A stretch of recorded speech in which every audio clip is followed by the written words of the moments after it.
We are now ready to start our next session. I'd like to thank each one of you for joining us this afternoon for a technical session titled Breaking Ground in Wash Financing, Contributing to Sustainable Development Goals. It's my pleasure to invite on stage the esteemed panel for this session. The session shall be moderated by Ms. Purvi J. Bhavsar, who is the co-founder and managing director of Pahel Financial Services. And the panelists include Apurv Shukla, Lead Innovative Development Finance, USAID, India. Professor Srinivas Chari Vedala, Chief Executive Officer at WASH Innovation Hub and Professor, Administrative Staff, College of India. Ganesh Narayanan, Deputy Chief Executive Officer and Chief Business Officer, Credit Access Grameen. Mr. Amit Agrawal, Regional Director, Central and South Asia, Water Equity. Mr. Manoj Gulati, Regional Director, South Asia, Water.org.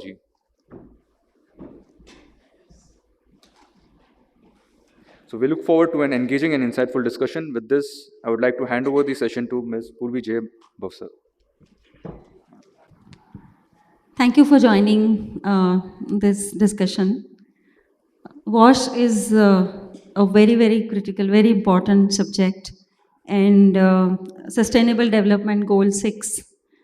Just to give you the background why we are talking here and what exactly is expected, I'll just set the tone for the session today. The Sustainable Development Goal 6 says that ensure availability and sustainable management of water and sanitation for all. This is essential not only from the health, hygiene, and the basic requirement perspective, but also essential for unlocking the economic growth and productivity of the region or the nation. However, globally, 3 in 10 people don't have an access to clean drinking water, and 6 out of 10 people don't have an access to sanitation facilities, which is severely affecting their health and livelihood. Every day, around 1,000 children die due to preventable water and sanitation related diseases across the world. 80% of the household without water on premises, women and girls are responsible for collecting the water, and which is preventing them from becoming economically active. Women and girls are the worst sufferers of inadequate sanitation facility as well. So with this as a problem, there is an opportunity, and the total investment needed in the WASH around the world in emerging economies is around 125 billion by 2030. And in India, we require investment of about 19 billion, given the size of the population. So with this as a background, I'll just open the session, and I'll start with Amit.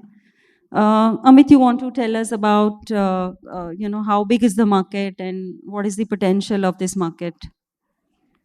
Yeah, thank you. So as you mentioned, this is about $19 billion for India. So just to do a rough calculation, that's just to put in context, is basically almost half of the current MFI market. So I think current MFI market is around 3.2 billion, 3.2 lakh crore, sorry. So it's almost half of that. So that's the potential that we are looking at. But if we look at the finance available for, or the current portfolio available, it's not even 0.5%. Now, why is that? So there are multiple reasons for as we look at it. One is the sustained product line that the financing institutions have to have.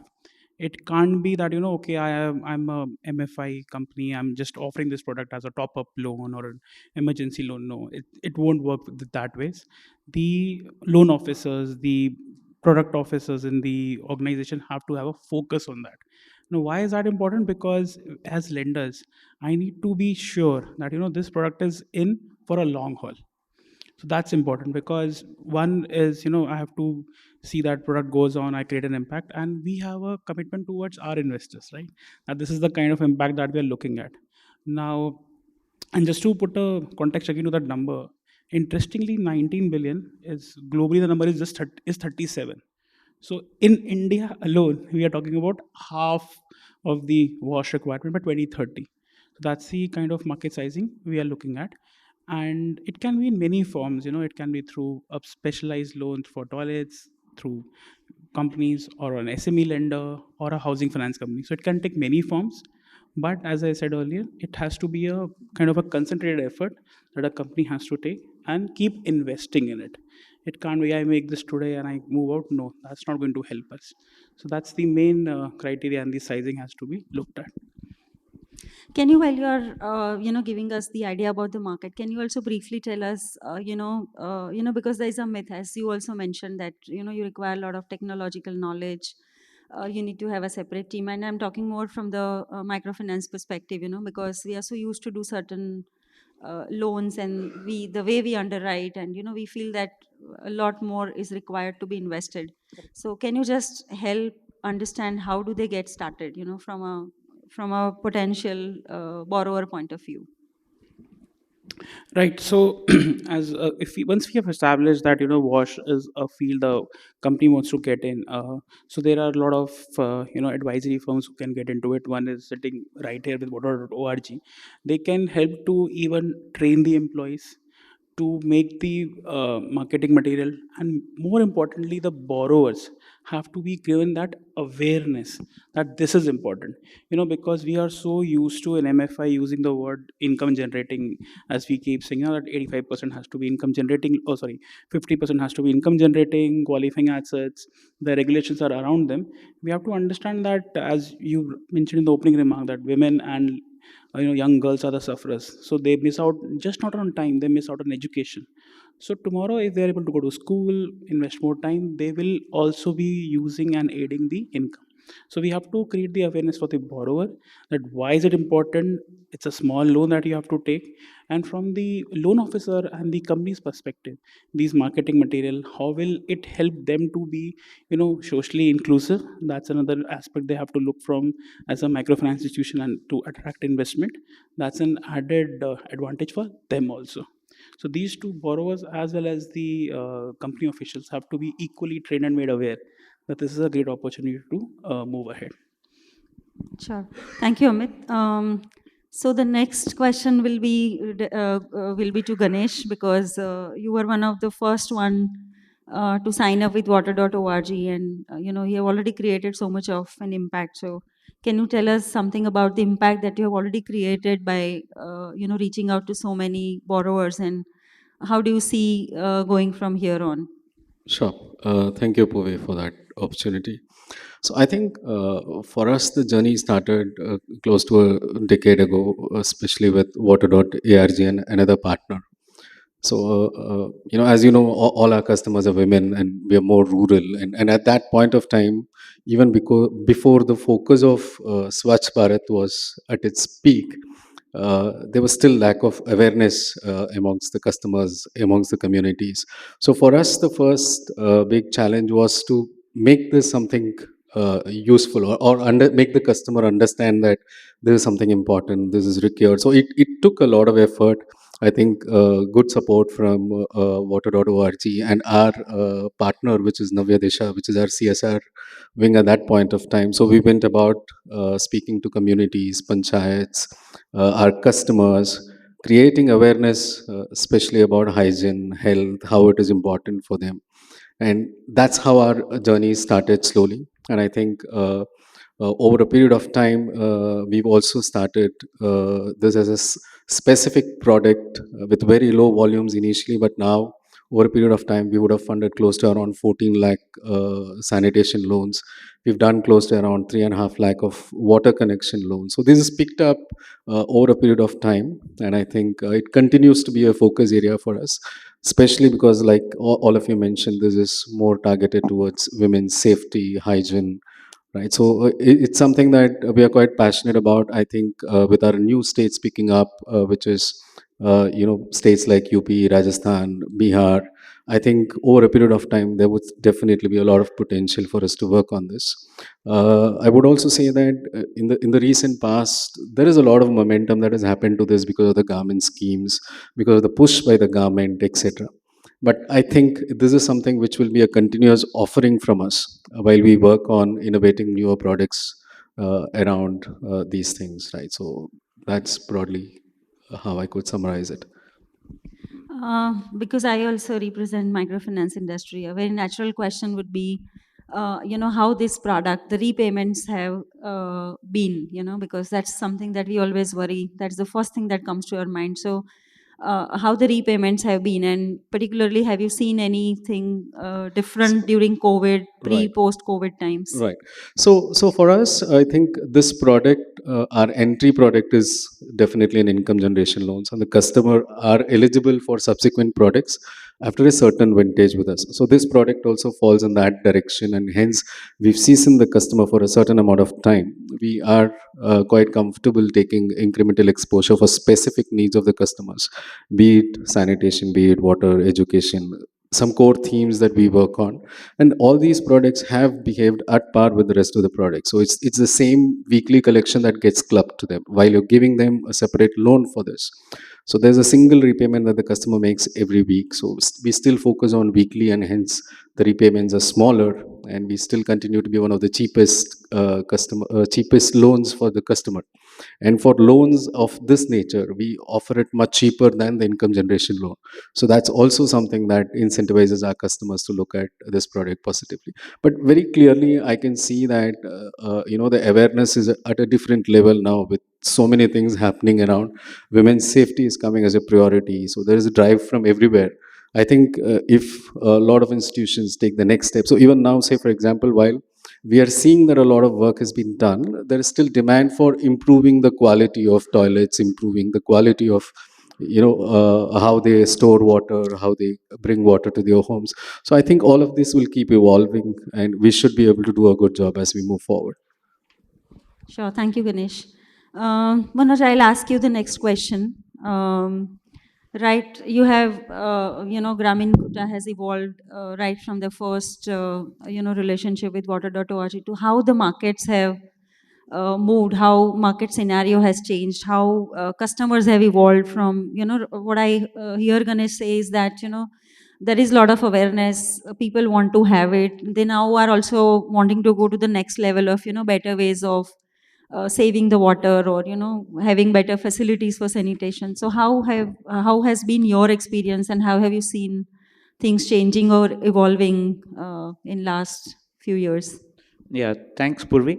Uh, water and sanitation as a product, when it was first we started to work on it, uh, it is a way in 2004 when the concept came into playing, and actually lending started in by 2008 with MFIs, and Credit Access being an early adopter to this concept.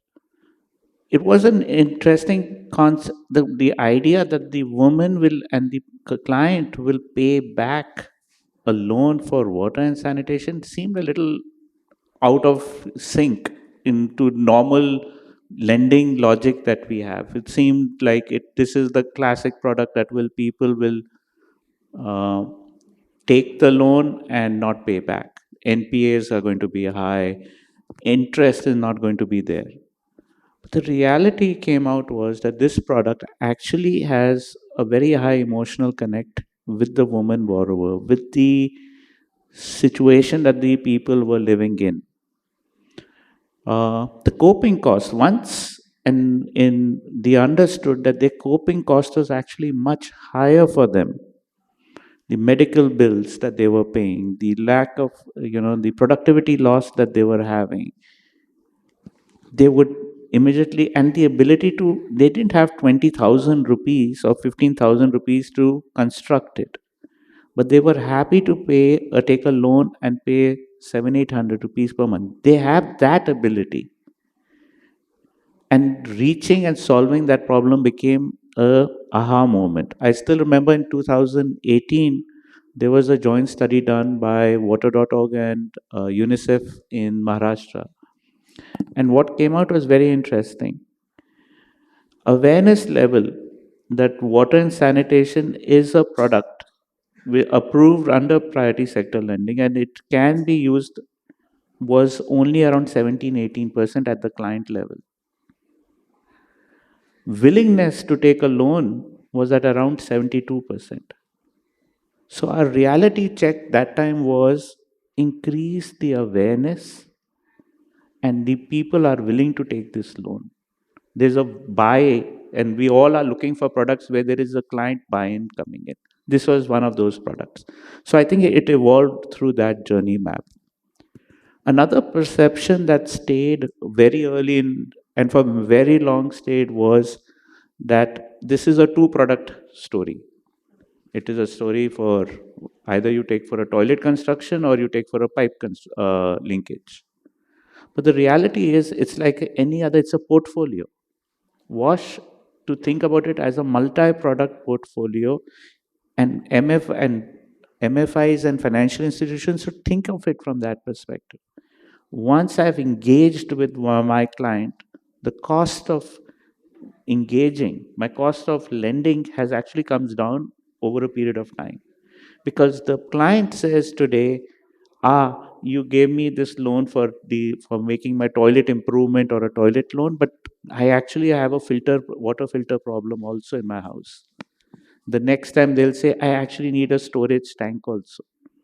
And so suddenly, the minute we went from two product program to a multi-product program, it actually evolved over the journey map has come. So we now find many times our partners have got same borrower number coming 2-3 times in the journey map, and that's very encouraging because that means it's now shifted. The ownership has shifted at the client level. Third concept that we actually started to realize was that in the early stages, we had a misconception that this product will do very well in certain geographies. And again, Ganesh, you talked about it, moving into new territories. And we said, let's try to see, does this product have an appeal in other regions too? So, for instance, in Odisha, in Bihar, UP, Jharkhand, does it have an appeal? And so we started to find players in those sectors, in those areas. What we found very interesting was that these products, if you do a good analytics around it, you find trends are different in different regions. The needs are different in different regions. In South, you might find that today there's new toilet construction, toilet upgrade is an issue, versus in something like Jharkhand or in Maharashtra or in Karnataka, northern Karnataka, the trend comes for roof rainwater harvesting.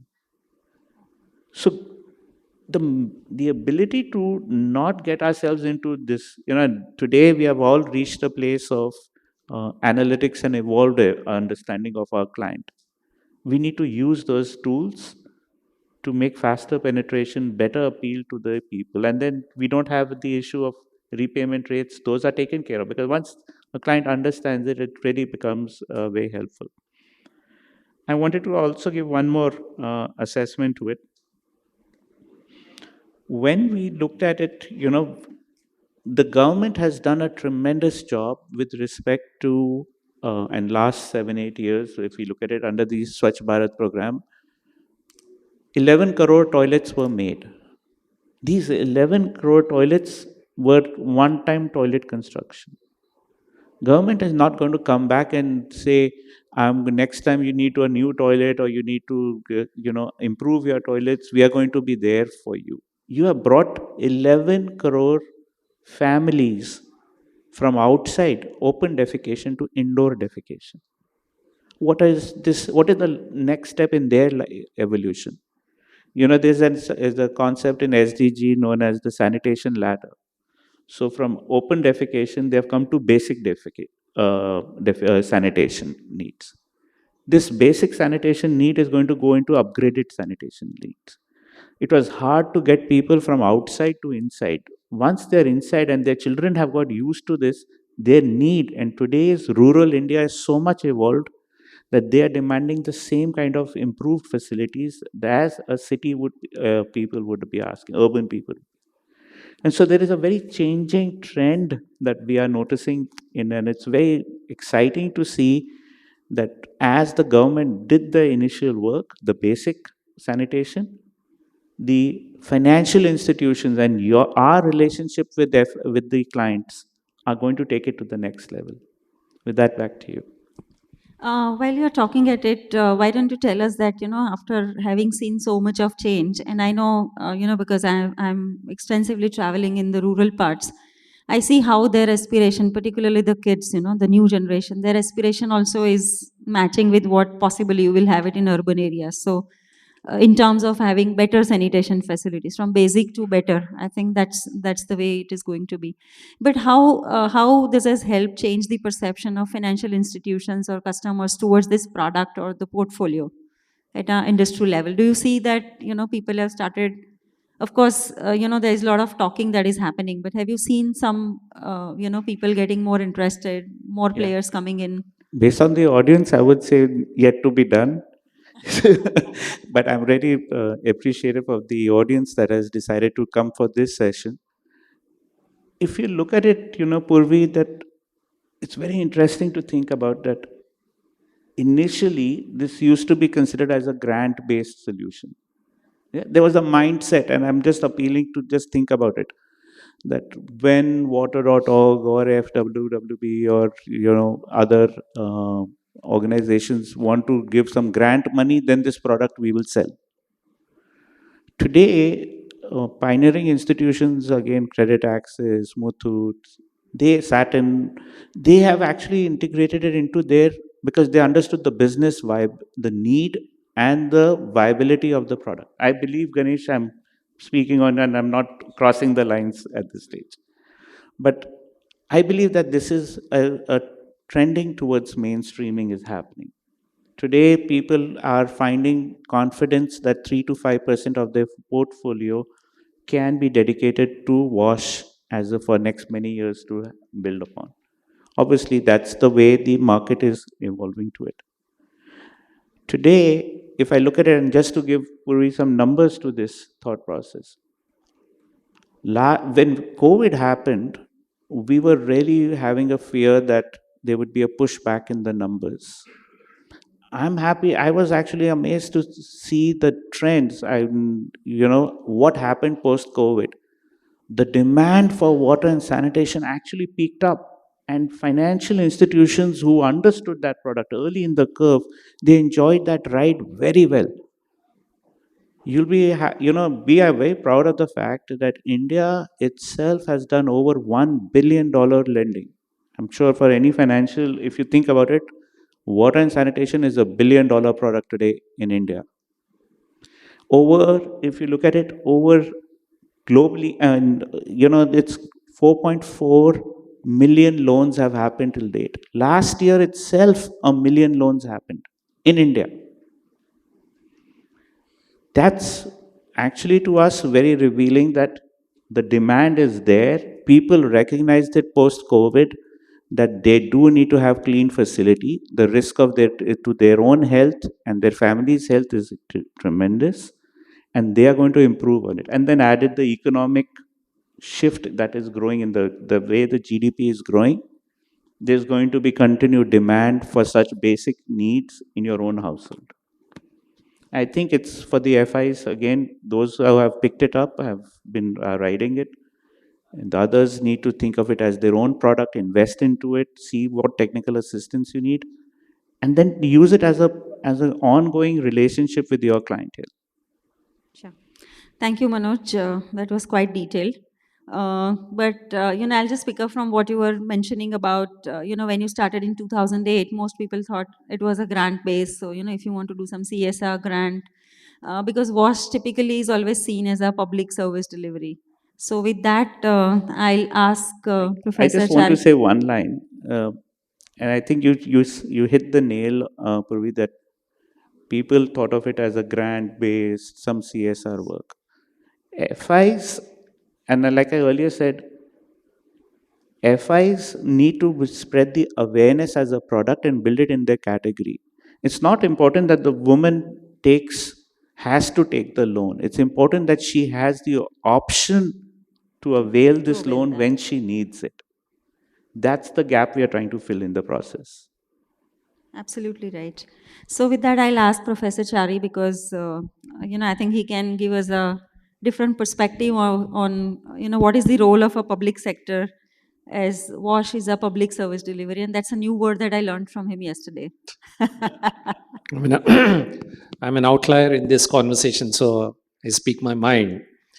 So, Yeah, I mean, constitutionally in India and the whole of region, water, sanitation, municipal solid waste, hygiene is a part of a public service delivery, whether it's urban or rural.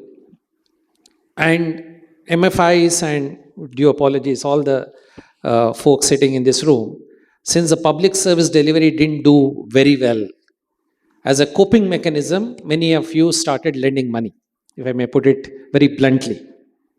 But technically speaking, WASH is a constitutionally a municipal function. It's a third tier of government. It's a municipal function, and they are meant to deliver quality services to every citizen, including the poor. Gender intentionality is built in the constitutional service delivery, municipal functions. Gender budgeting is built in the municipal acts. So, technically speaking, all the ingredients are there. Masala is there in the constitution for delivering it as a service.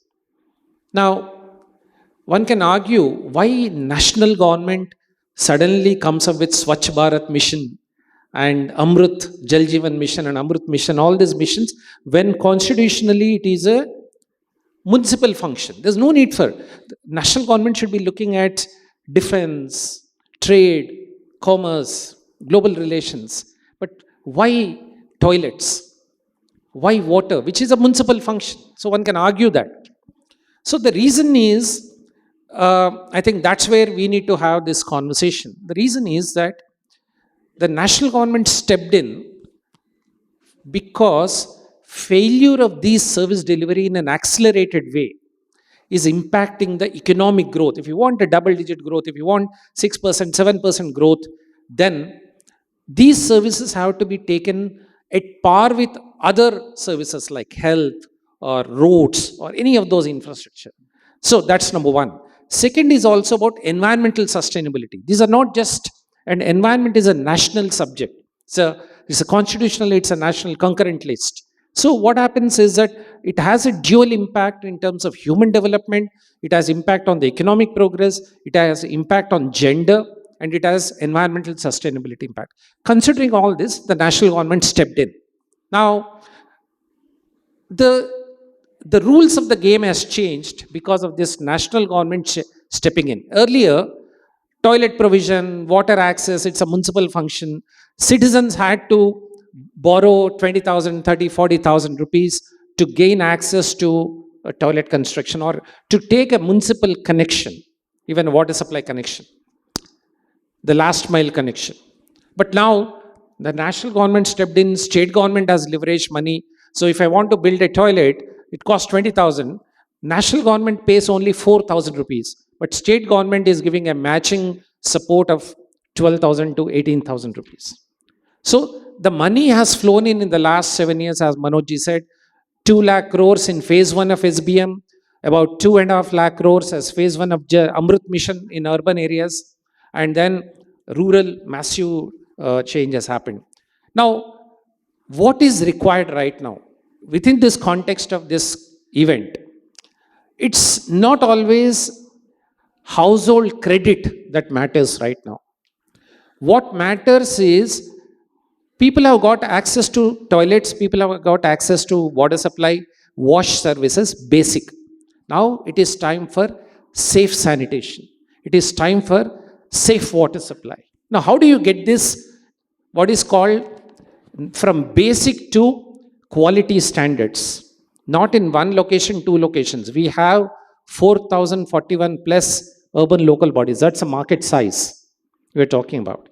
So if you want to go from basic service of individual access to a toilet to a safe sanitation or a safe water supply, which includes fecal sludge management, which includes solid waste management, which includes water leakage control. I want 24-hour water supply, quality service at a household. They open the tap, water should flow. In that context, the game shifts from lending money to individual households to lending money to those people who are helping the public sector to improve the performance. Now that's where MSME will come into play. WABACS, Mahindras and others, they come at a very large scale of private sector for treating 100 mld of wastewater treatment, or Ramki setting up a like a 5,000 TPD capacity of garbage management in Delhi. That's a different game. But there is a whole lot of segment which is not really getting adequate support from finance point of view. And that's the MSME segment, who is actually going to help improve the quality of life, improve public service delivery, but they don't have ready access to capacity. They don't have ready access to work with the governments. They don't have ready access to core finance. So what we are doing today, I mean, if I may announce, Manojji, today we signed an MOU with, exchange MOU with water.org to bridge this gap, to build capacities, to connect with this, all of you, so that MSMEs will start working in this space. For example, just give one or two examples and then pass on. In India, typically we lose 50% of the water, all urban areas put together, we lose 50% of the water that we get from far off places. For example, you're from Bangalore, Kaveri is 150 kilometers. We bring water, making huge investments, but the minute it reaches the boundary of Bangalore and then it reaches the customer, 50% of the resource is lost. Can you imagine 50% of money being taken out by one accountant or individual in an organization? That's what happens every day in cities. 50% of the water gets lost. Now, we need players to fix it, to improve the quality of life, to improve the safety at the customer level. Now, this segment is a very, very vibrant segment, and we are trying to nurture this segment. This MSME is going to come and play an important role for two reasons. One, creating new assets, but also maintaining these assets. There's a huge requirement. Governments are building these assets, but maintenance is a big issue. So I think there is a dire need for looking at this MSME sector, financing this MSME sector to deal with the problem of SDGs that we are talking about. The last word. Somehow I feel very uncomfortable when everybody talks about product. I think we should start talking about impact. There is a huge, if you look at 4,000 plus population, 30% are living in slum areas. Now these services, especially safety related services. For example, we work in a number of slums as part of our work. We have toilets, but the safety in that slum has not improved at all. Because the wastewater is flowing, it's all puddling. A disease burden is still there in the slum, despite having a toilet. So what do? We need certain solutions, and in our language, we need certain products which are not looking at financial returns, but return in terms of impact. Are there such products available in our country where we solve the problem of low-income communities, but returns are in terms of social impacts in a big way, returns are in terms of health impacts, returns are in terms of prevention of diseases. So I think we have to creatively find solutions, particularly blending public sector money and also bringing certain impact related funds to solve some of the on the ground situation for creating what is called inclusive society that we are looking at it. COVID has taught us that you cannot control disease in one pocket. Everybody will be affected. Likewise, if I solve the problem of wash in certain localities, and if I ignore 30% of the population, the impact is on the whole city or on the whole community. It can't be only localized problem. It has to be a city-wide inclusive approaches that we take. That's why it is called city-wide inclusive sanitation or city-wide wash approaches. For that, we need a certain products to solve the problem on the ground and come up with some creative solutions. I don't have a solution, but we can partner with all of you to solve the problem, and we can blend the public sector money and certain impact funds to solve some of this problem. Thank you very much. Thank you so much. That was so detailed and a very different perspective. Moving from product to the impact. I think that was a good one. I'm too tempted to talk about the innovation in the sector and the MSME, but for a moment, I'll just park it, and I'll just want to understand from Apurva as to how is USAID supporting the WASH financing and WASH enterprises. If you can just tell us, it would be.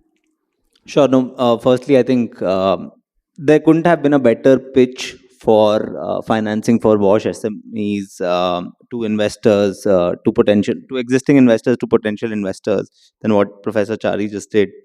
And I think I couldn't agree more that the next frontier has to be MSME in the WASH space. And I think this segment has got that push only in the last few years. The sector is nascent, so hopefully things will now start flowing in. And we're doing some bit of work to build that enabling environment in collaboration with the likes of Dr. Chari, Manoj, and others here. And I can briefly touch upon that. So, for folks who may not know, USAID is US government's premier development agency. We work across the globe. In India, we've been there right since the inception of USAID. Even before that, US and Indian Government of India development partnership existed. But we've been in India for over 70 years now. Our own journey has evolved very closely with India's development journey, and we are proud today to partner with Government of India, state government, ULBs, and more importantly, for this context, the private sector as well as civil societies to improve development outcomes across different areas. In WASH, we've the key linchpin of our programming is partnering with Government of India, state government, on state governments and ULBs on all these different programs that you mentioned, Swachh Bharat, Amrut, Smart City programs, and many more. And to really complement that work and bring more capital, bring more private enterprise engagement, participation in this sector, we do a lot of private sector oriented work as well. So our approach on private sector is, I'd say, four pronged. One, working with the enterprises, supporting enterprises through innovation grants for high risk, unproven models. Number two, working with enterprises to build their capacity to be more investable, to be able to scale and create sustainable impact. Third is catalyzing, de-risking entry of private capital into underserved segments. And lastly, through our collaboration with different governments, working on the enabling environment to, work on key policy, regulatory challenges that affect private enterprise and private capital. So in WASH as well, we've been working on all four of these. And maybe let me touch on your specific questions around enterprise and then financing. On the enterprise side, we have programs with different accelerators, for example, with a Toilet Board Coalition, where we support them to run a business advisory and accelerator program for sanitation enterprises, for them to become scalable, investable. We have many rolling innovation grant challenges focused not just on WASH, but a lot of different sectors. WASH is a big portion, of course, through our development innovation ventures, as well as a few things that we've done in the last 1 decade in partnership with Millennium Alliance and others. On the financing side, like Professor Chari was saying, that there's that need to blend public and private capital, to use grant capital and public capital more innovatively, catalytically, to de-risk private capital's entry into these sectors. And to that end, we do a couple of things. We have credit guarantee facilities with 3 different sizes of financial institutions right now to lend to WASH: a large bank, a mid-size NBFC, and a small NBFC, with the idea that a credit guarantee can help financial institutions get familiarized with the sector and really help them understand the difference between the perceived and the actual risk, and be able to develop long-term sustainable products in those sectors. So currently, our partnerships total to around $85 million in these credit guarantees. Secondly, realizing that this is still a pretty nascent sector, as I mentioned earlier, you might need other forms of blended finance. as well. So we've done a facility in collaboration with Intellicab, which will look at lower interest or interest subsidy using grants blended with debt, and we are also exploring a few other instruments, with again the idea of pushing more impact per dollar through outcomes linked instruments, but also using those grants innovatively, catalytically, to de-risk entry of private capital. And I think that's what needs to happen a lot more. And I know water.org is also now shifting gears, looking at the MSME segment a lot more, and the kind of work that they've done over the last 15, 20 years in the household lending space, with your entry will hopefully spur the MSME space as well. Thank you, Apurva. That was quite detailed. In fact, I also learned so much from this. I was not aware fully about this credit guarantee and a lot of other things that is available. So I'll just move from here, and I have a lot of questions on the kind of innovation that is happening. My next question would be to Amit as to as a fund, what are you doing on product innovation in the same category? What's the plan? Uh, yeah. So from a lending angle, we are actually agnostic to kind of products that are being there too. I think products is the buzzword right now, so I'll keep using that. So, but our basic objective is that any offering from the FI which helps in the access or the quality or conservation of water. Mind you, we're only talking about household water, like our fund is not looking at agriculture, something like that. That's not our mandate. So any offering that will help us to achieve any of these three objectives, we are fine with that. Now it can be through a toilet construction, it can be even a small thing like having a new hand pump in the house. So very interestingly, I went to Odisha a few months back, and there a lot of people have taken loan just to have a hand pump in their house, and they feel it's like something good they want to have or something of that sort. So they are doing that. Another can be kind of a combo loan. So previously, had somebody said that, as Manoj mentioned, that initially, okay, now 11 crore toilets are done. What next? Next is making it better, refurbishing it. Next can be, having a water tank, a water storage, because running water is still an issue, right? So if we are able to combine these kind of things, I am happy as to provide financing, because for us the end use has to meet, again as I said, access, quality, or conservation. If this objective is met, we are happy to kind of support it completely. uh, Now, and I must tell Professor Chari that you are right. MSME is the next best thing, and we are also kind of focusing on that for moving from FIs. We are also looking at MSME funding through various channels, but given our product mandate, it takes little time. But that is definitely an identified area for water equity also. So if we are having this conversation maybe in 12 to 15 months, there will definitely be a positive outcome. Thank you, Amit. And I would want to hear from Manoj on MSME and a little on climate also, because that is one burning subject, and WASH has a very critical role to play. But I would first want to hear from you on how do you see WASH MSMEs?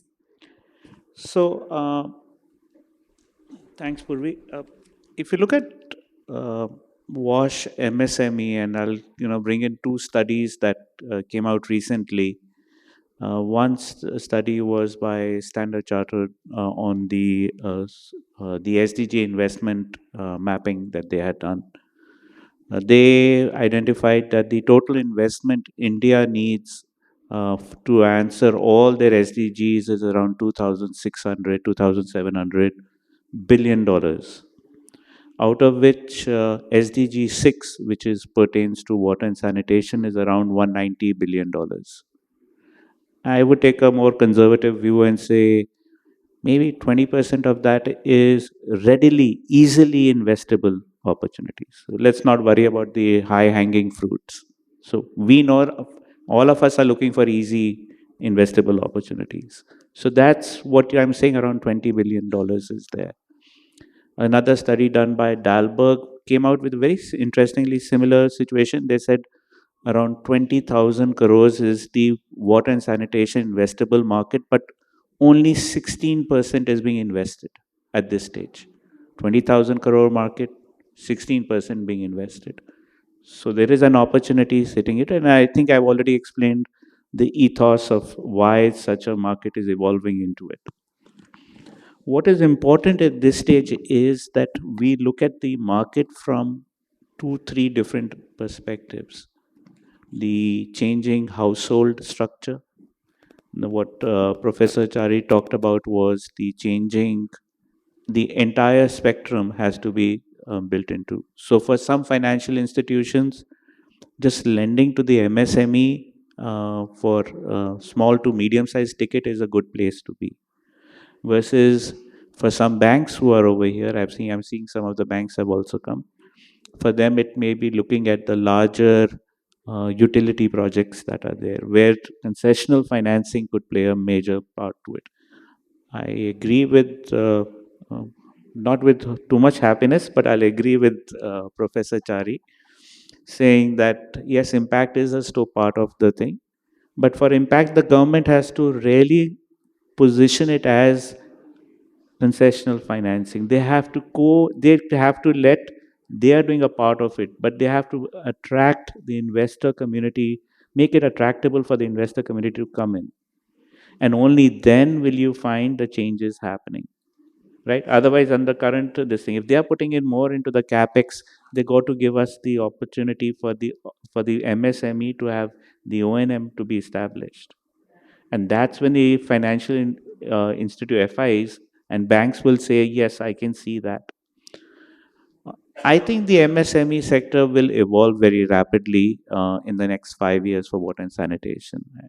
ASCII and water.org are now looking at it from two perspectives. What I'm talking about is uh, Professor Chari and ASCII should be looking at making the ease of doing business with the government. And water.org should help in helping your financial institutions in doing the ease of lending in the process. If we can address these two things, I think there's a natural movement. If we can provide you with a directory or compendium of investable MSMEs, I think Amit would certainly think his invest because he's got responsibility to his investors. I think that's when he will say, "This is easy for me. Let me do due diligence and let me decide in what format I want to invest into them." And that's where I think the next few years is a lot of the effort is going to be. Very true. Would you also want to talk a little on the climate impact of WASH? If I give an answer on climate, it is going to be more of an academic story. I think Ganesh will give a more real-time story. But one thing is clear: climate is the underlying, shock, as they often call it, in to our clients. All of us are busy working with our clients in giving them income generating loans, changing their lives, but we are forgetting that if water is not available, if the water level goes down, the same client that you are today supporting 5 years down the road may not be sitting there. That's how, we as financial institutions get so caught up in our day to day, quarterly targets, annual targets, that we forget that in 5 years the road might be bending very differently. And at that stage, it's too late because your client has already started to migrate because there's no water available. Now, you can hope that the government takes care of it. You can also start taking steps by which you can educate them and help them in becoming more resilient and staying in that area. And there are, I would again use the word, there are some products that can be used to help them: roof rainwater harvesting, soak pits. These are products that we are finding have already started to get traction. I would have never thought that a poor person would take a roof rainwater harvesting loan. But I find it very interesting when they ask for it because they want to actually solve their own water problems rather than depending on going outside and solving it, or on you depending entirely on one source of water. multiple sources of water what they're building. So there is a journey to be done with respect to climate, and I think it will happen whether we like it or not. One way or the other, we will be addressing it. With that, back to you. Yeah, Ganesh, we would love to hear from you. As he rightly said, he'll talk more academically and you can talk more practically. Okay. So I'll try to talk on this, but I think, like he said, it's pretty. Currently, it's in a very nascent stage, in my view. So at least from a company perspective, if you look at credit access, we are adopting ESG goals now. So this is a focus area for us. The first thing that we are trying to do is more to do with ourselves, right? So how many kilometers my employees are traveling, where are we using paper, how do we reduce more emissions? These are our current scope of work that we are working on, honestly. But I think what we've also taken in very clearly as a future scope is to come out with products which are specific to address climate change related risks. So we all understand, I think, that Manoj said, climate change is going to be very impactful for our customers given their vulnerability, given their lack of awareness also for that matter, right? The moment you're not getting water, they dig deeper. So there is nothing that's going around to help them understand alternate means. How do we conserve? But there is a lot of work we've started doing on our CSR side. Say, for example, we take all public schools today across where we operate. We are doing rainwater harvesting in partnership with the schools. The students are taught how to maintain it. So that's one line of activity that we've started. We've also started some bit of lake regeneration activities in certain geographies where water is scarce. But I think there is immense potential like WASH if we can get support from agencies like water.org for or any agency to help us technically guide how do we take this journey forward, because I think as a lender extremely comfortable to lend to my customer segment whatever their need is, right? So you look at all our products is towards the customer's need. So even our journey for sanitation started with creating awareness. So my view right now, probably our customers don't even know that there's a scare which is going to come, right? So I think we all of us stakeholders will have to start working in that direction. There's immense potential. You are seeing good traction in EVs now. So we've started as a first step to offer subsidized loans to our employees to buy EVs. So it starts internally and then you take it forward. So I'm sure there's going to be a lot of solar related work that's going to catch up with households as we move. So I think it's a very high potential area, very promising for the country to preserve its future, because in the yesterday's climate session we were seeing one gentleman say by 2050 India has a very high risk of losing so many lives just because of heat waves, right? So it looks pretty scary, and I think all of us would be more than happy to be involved and committed and draw up plans to do something more around this space. Uh, can I take a liberty of changing my head from being moderator to a speaker? Sorry, this is my very favorite subject and the recent blog that I've written. I think WASH is a product which enables women to participate in the economic activity. Lack of sanitation or lack of clean drinking water, which predominantly is a responsibility of a woman in any household, they waste so much of time that they are not able to participate in the economic activity. And a lot of data that suggests, and I've done a lot of research on this, and I'll just quote one example. If women was to be employed in the farm sector and they were to get a good enough opportunity, the farm yields would go up by at least 20 to 30% without doing anything, without adding incremental land, deploying new technologies, nothing. Just by participation of women in the farm sector would increase the yields by 20 to 30%. And that will take care of about 12 to 17% of the hunger issues across the world. So that's the role that women plays in economic activity. And WASH is a great enablement for women to be economically active, particularly in a country like ours, where 80% of the women in rural sector, which is economically employable, is employed in the farm sector. And unfortunately, only 13% are the landowners.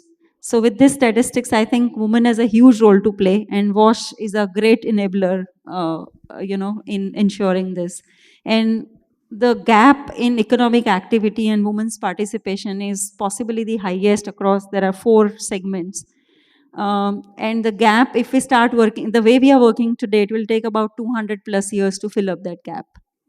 So, that's the role that women and WASH has to play. Talking of climate, and I know that Purvi, you've been a champion of building Connect on the climate in Gujarat, and love to hear your thoughts how solutions with financial institutions can do it.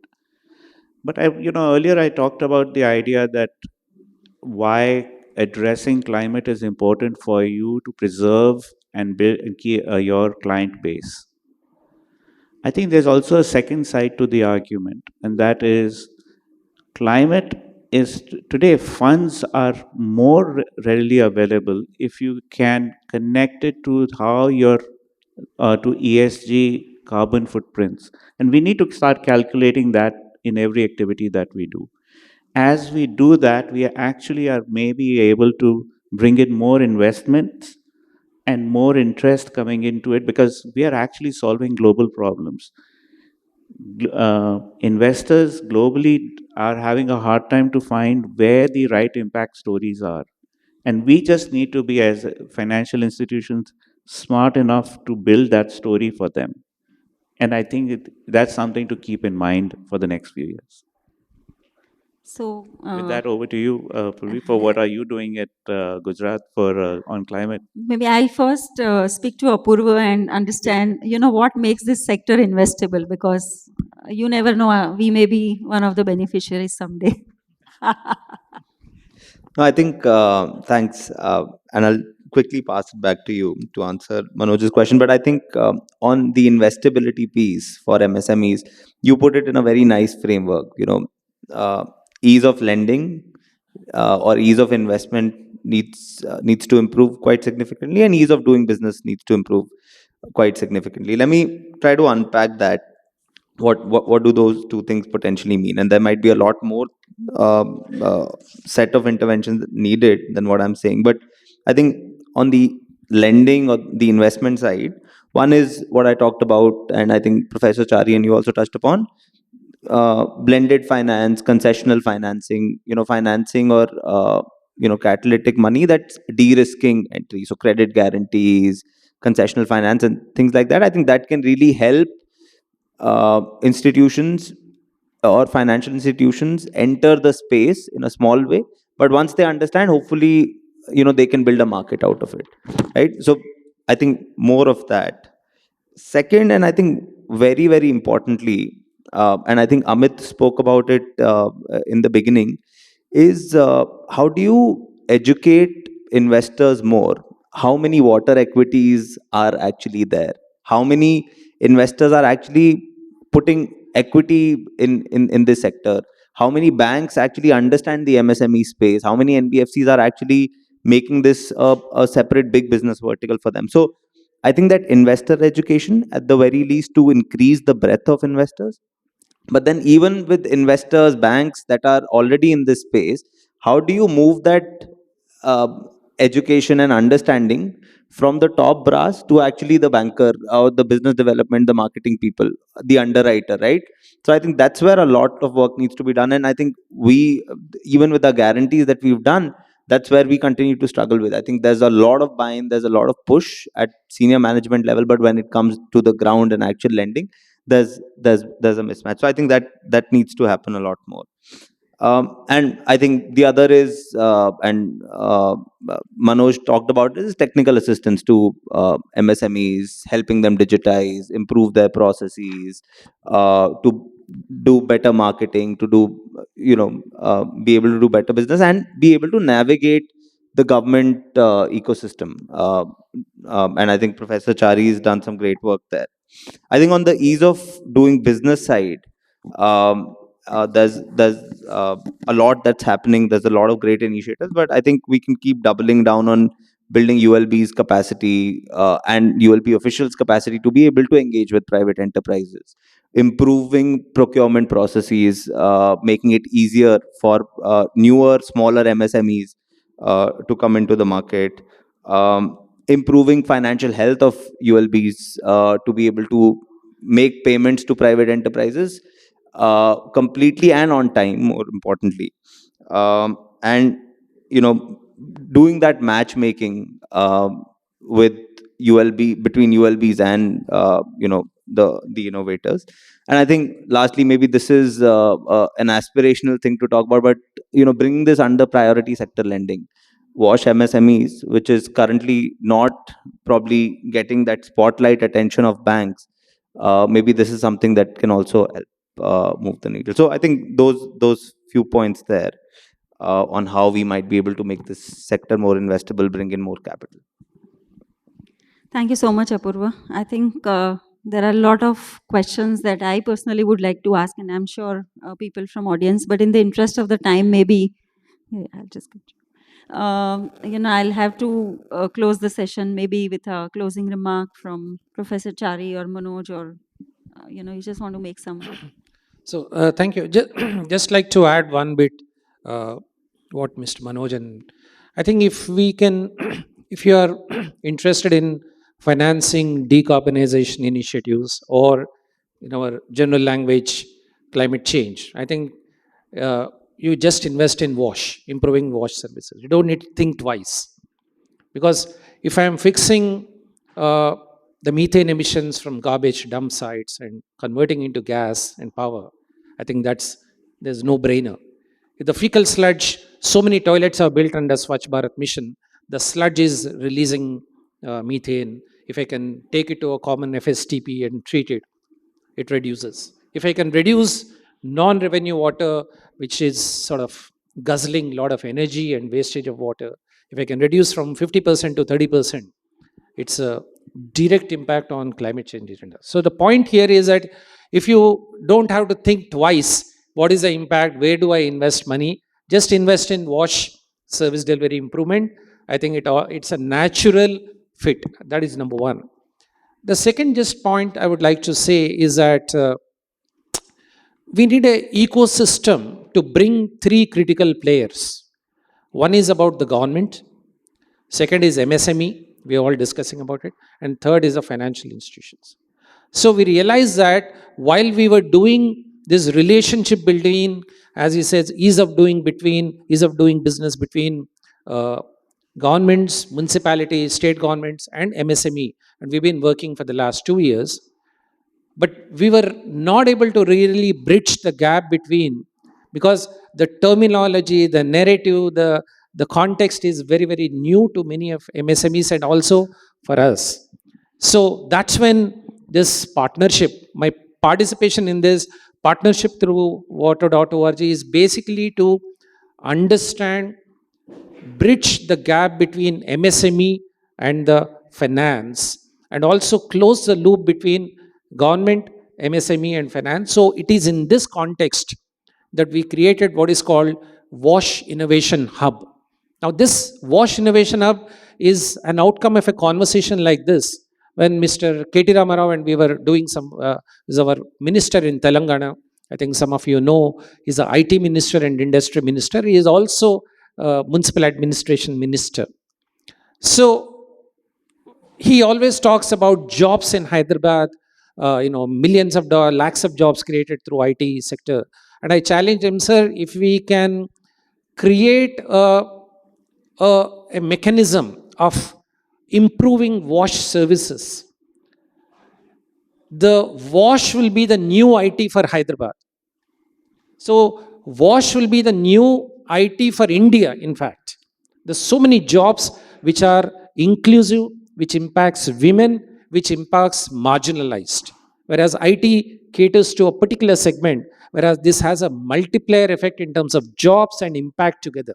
So that is the genesis of ASCII and Government of Telangana coming together to start WASH Innovation Hub, which is a pan-India initiative housed at ASCII. But what I'm trying to say is that we need this ecosystem to bring these partners together and bridge these gaps. And I'm thankful to water.org and all of you for listening to us. And then please join this movement. If you want to be concerned about, if you are concerned about climate change, just invest. Don't think twice. Numbers will flow automatically. Justification will happen automatically. Just invest in wash. Thank you so much. I think in the interest of the time, I'll have to close the discussion, but I think panelists would be available in case if somebody wants to catch up with them. I'm taking that liberty on your behalf. Thank you so much. This was a very interesting conversation, and I enjoyed so much. And I have a lot of questions which I'll try and catch up. Thank you so much. Thank you, panelists, for such a wonderful discussion and giving different perspectives on wash financing.